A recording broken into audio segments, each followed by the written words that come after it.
Bonjour tout le monde et bienvenue dans la 7e analyse musicale. Aujourd'hui je vais analyser le titre Cher de Barbara Pravi. C'est parti.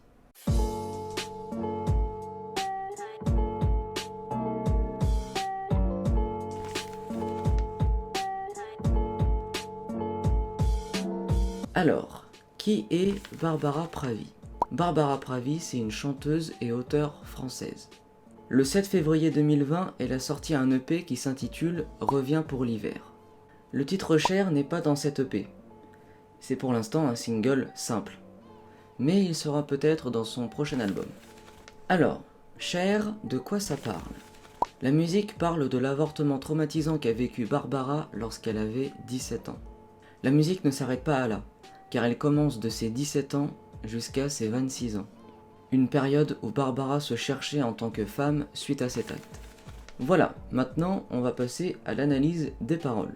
On commence par le premier couplet. 8h27, le ciel bleu rend presque l'hôpital joli. Presque.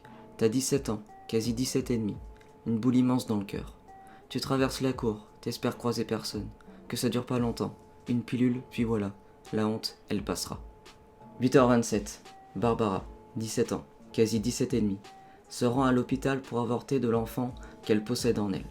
Enfant qu'elle a eu lors de sa première fois. Elle précise que le ciel est bleu.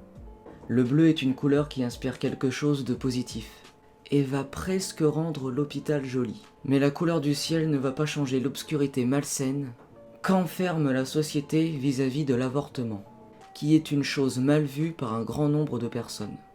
Notamment la personne à l'intérieur de cet hôpital qui va lui dire des choses épouvantables. Barbara, à ce moment-là, a peur des autres.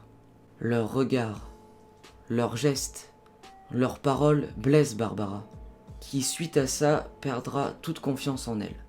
En plus de ça, Barbara était seule. Celui qui était censé être le père n'a pas accompagné Barbara dans cette épreuve difficile. T'es comme l'enfant percé que le futur remplira. L'enfant percé correspond à la grossesse qu'elle va stopper. N'y voyez pas quelque chose de négatif, il y a plein de raisons de vouloir avorter. Cette phrase veut dire que ôter la vie de quelqu'un lors d'une IVG est très mal vu par un grand nombre de personnes. Et cet acte va amener Barbara à se faire malheureusement huer par ces personnes. Les gens ne se rendent pas compte que les mots peuvent faire plus mal que la violence physique. Et par la suite, abattre la confiance d'une personne. Mais c'est trop tôt pour ça. Barbara, vous êtes sûre? On t'explique la vie, autour ça s'agite. Barbara possède déjà une pression énorme. Et il fallait que cette personne la renforce. La personne croit faire la morale à Barbara. Alors que pas du tout.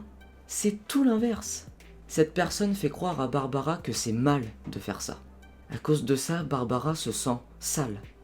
On la force à faire quelque chose qu'elle n'a pas envie de faire. C'est vraiment dégueulasse. Et puis il faut aussi ajouter qu'il n'y a pas que cette personne qui fait croire ça à Barbara. Il y a les autres. C'est vraiment une période où Barbara vivait mal. Et puis il y a cette phrase qu'on te jette à la gueule. Mais vous n'êtes qu'une pute, c'est ce qui arrive. Bah ouais, vous n'êtes pas protégé et vous serez peut-être stérile. Fallait y penser. Bien sûr que tu y as pensé. 8h50, tu sors de cette pièce effondrée, pleine de culpabilité.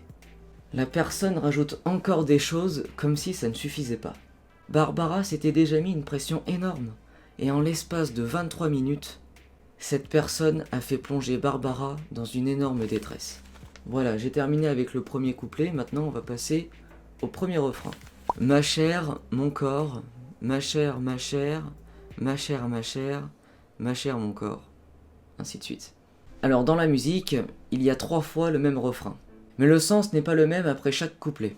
Donc voici la première signification. Ici, Barbara parle à son corps. Elle lance une sorte d'appel à l'aide à celui-ci, car elle se sent sale d'avoir pris la décision d'avorter. Suite aux différentes insultes, paroles qu'elle a entendues, elle a perdu confiance en elle, donc n'est pas bien dans sa peau. On peut aussi se dire qu'elle parle à l'enfant qu'elle a dans le ventre. Elle lui demande pardon car elle ne se sent pas prête à devenir mère. Suite à cet avortement traumatisant, Barbara se sent angoissée à l'idée de devenir mère. Elle se dit toujours à ce jour que si elle tombe enceinte, ce ne sera pas le bon moment. Voilà, j'ai terminé avec le premier refrain, maintenant on va passer au deuxième couplet. T'as 20 ans. 20 ans c'est beau, non? Pourtant tu sais pas bien, la confiance à zéro. Là, on a la confirmation qu'elle a perdu toute confiance en elle suite à l'avortement. Tu bois des verres en trop pour te sentir un peu moins. Tu flambes, tu fais la belle, tu fais comme si de rien. Barbara a le poids de l'avortement qui pèse énormément en elle. Donc, pour essayer de penser à autre chose, elle se force à boire pour être dans un état second.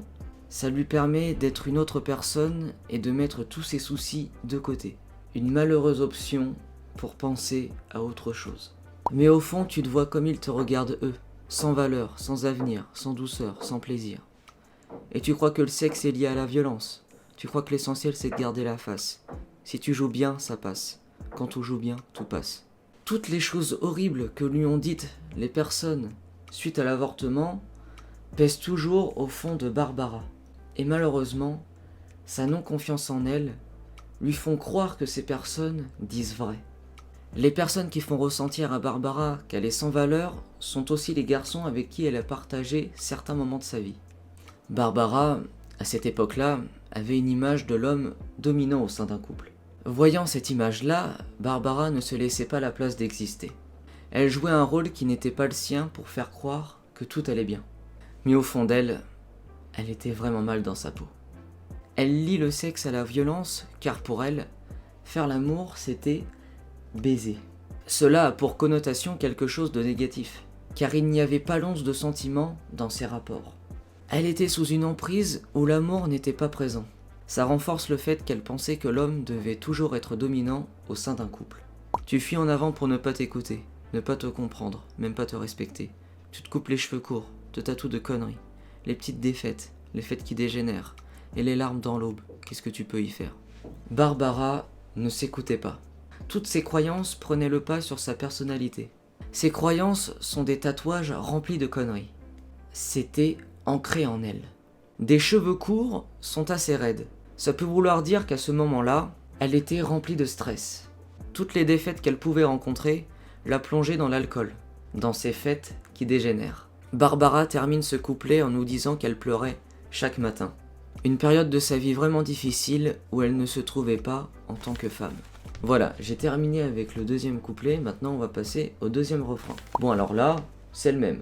Alors avec ce même refrain, Barbara dit à son corps qu'elle l'a perdu, et se demande si un jour elle va le retrouver. Ça définit vraiment bien la période de sa vie, où suite à tous ces propos offensants envers elle, ça l'a détruit.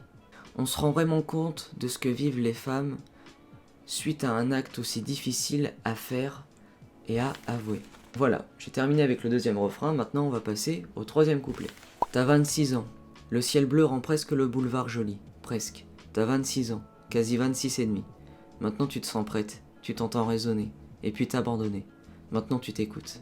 Le boulevard est presque joli, mais le bleu du ciel semble ici recouvrir presque la totalité du boulevard. Ce que Barbara veut dire ici, c'est que l'avortement, elle commence à l'accepter, même si l'image traumatisante persistera toujours dans sa chair. Elle en fait une force. Barbara se sent prête, elle s'écoute, et puis surtout, elle abandonne toutes les mauvaises croyances qu'elle avait de ses 17 ans à ses 26 ans. Tu sais que tu as le droit de te laisser aller, et de te dire je t'aime, d'offrir à ta peau des tas d'autres souvenirs, de l'amour, du respect, des baisers, du désir, d'offrir à ta peau des tas d'autres souvenirs, amour, respect, baiser, désir. Barbara s'accepte. Elle efface les plaies qui se sont creusées au fond d'elle. Elle pense davantage à elle. Elle s'offre de l'amour, du respect envers elle-même. Elle ne laisse plus place à la domination de l'homme au sein d'un couple. Elle ne se laisse plus hanter par ses démons. Elle leur prouve qu'elle est plus forte que ça. Elle est fière de la femme qu'elle commence à devenir. Voilà, j'ai terminé avec le troisième couplet, maintenant on va passer au pont. Sans le savoir, je m'avançais, j'avançais vers ma chère chérie. Sans le savoir, tu avanceras, t'avanceras vers ta chère ma chérie. Maintenant qu'on sait, nous avançons. Avançons vers nos chères chéries. Avançons vers nos chères guéries. Avançons vers nos chères. T'avanceras vers cette chère, ma chérie. Sans le savoir, cette expérience a fait de Barbara la femme qu'elle est actuellement. Une femme forte qui s'accepte, ne se laissant pas détruire par ce qu'elle a vécu. Elle accepte ce qu'elle a fait. Elle guérit les blessures que lui ont fait subir tous ces gens. Elle avance vers son propre corps. Elle s'accepte entièrement. Voilà, pour le pont c'est terminé, maintenant passons au dernier refrain. Là où les autres refrains définissaient Barbara comme une personne détruite, une personne qui se cachait derrière une autre, ce refrain dit que Barbara est devenue la femme qu'elle rêvait d'être. C'est-à-dire Barbara Pravi. Elle a retrouvé sa propre identité. Voilà, j'ai terminé d'analyser la musique, j'espère que la vidéo vous aura plu. Je tiens à remercier Elodie car c'est elle qui m'a conseillé d'analyser la musique et j'ai pris beaucoup plaisir à analyser cette musique qui est importante. Vous pouvez aimer la vidéo si elle vous a plu, écrire des commentaires, partager la vidéo et à vous abonner. Vous pouvez venir sur le Twitter de la chaîne et moi je vous dis à la prochaine pour une autre analyse musicale. Portez-vous bien. Ciao.